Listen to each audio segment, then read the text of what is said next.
করতে হবে।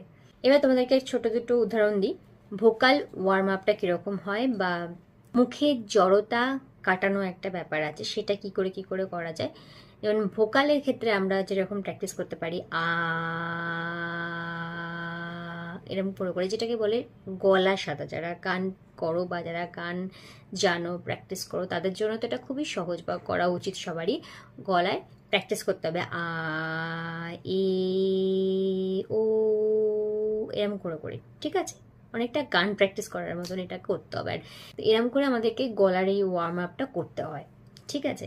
মাঝে মাঝে আমরা বাচ্চারা যেরকম ছোটোবেলায় আমরাও করেছি, সবাই যখন আমরা ছোটো ছিলাম তখন আমরা এগুলো করতাম, যে